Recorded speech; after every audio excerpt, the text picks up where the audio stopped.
बात भारत और रूस की उस दोस्ती की जो वैश्विक दबावों और अमेरिकी चेतावनियों के बावजूद और मजबूत होती दिख रही है। S-400 मिसाइल से लेकर पुतिन के संभावित भारत दौरे तक कई बड़े संकेत सामने आए हैं। रूस के राजदूत डेनिस अलीपोव ने साफ कर दिया है कि रक्षा, ऊर्जा और व्यापार हर मोर्चे पर रिश्ते गहरे हो रहे हैं। लेकिन सवाल यह है कि क्या अमेरिका की पाबंदियां इस दोस्ती को रोक पाएंगी?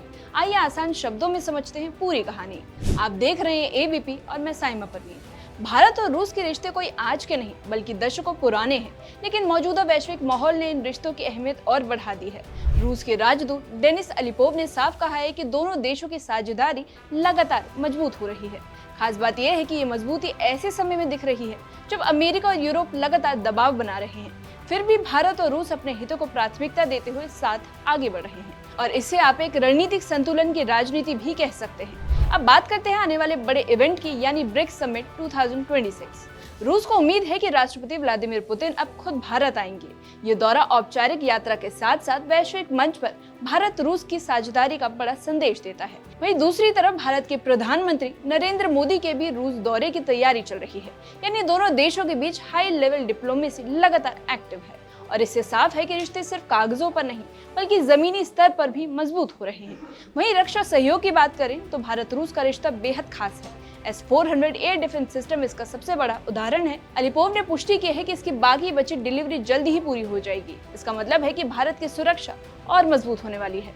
S-400 जैसे सिस्टम किसी भी हवाई हमले को रोकने में बेहद सक्षम माने जाते हैं, और ऐसे में ये डील भारत के लिए रणनीतिक तौर पर बहुत अहम है, खासकर पड़ोसी देशों के साथ तनाव को देखते हुए।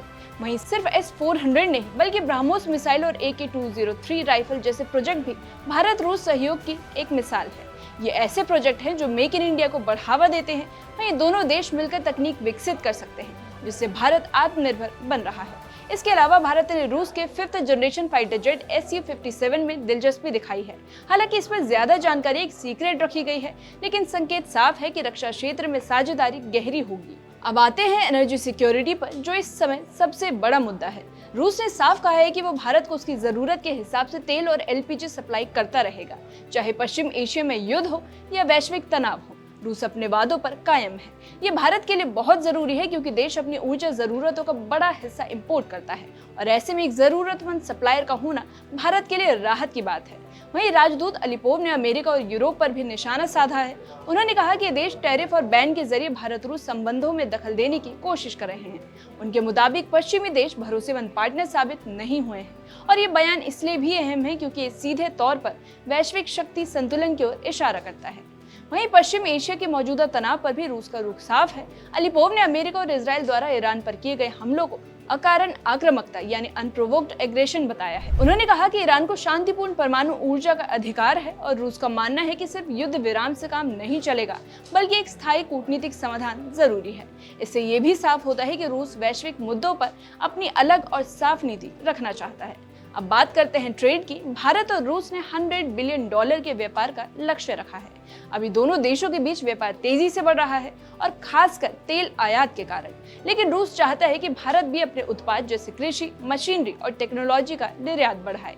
इससे ट्रेड बैलेंस बेहतर होगा, और इसका एक और पहलू है, और वो है नेशनल करेंसी में ट्रेड।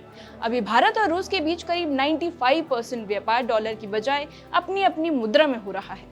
इसका मतलब है दोनों देश अमेरिकी डॉलर पर डिपेंडेंसी कम कर रहे हैं। इससे अमेरिका के बैन का असर भी कम होगा, और ये कदम वैश्विक आर्थिक व्यवस्था में बड़े बदलाव की ओर संकेत देता है, जहां देश अपनी अपनी शर्तों पर व्यापार करना चाहते हैं। अगर कुल मिलाकर देखें तो भारत और रूस की दोस्ती सिर्फ पुरानी यादों पर नहीं टिकी, बल्कि नए दौर की जरूरतों के हिसाब से आगे बढ़ रही है, जहां रक्षा, ऊर्जा, व्यापार और कूटनीति हर क्षेत्र में सहयोग बढ़ रहा है।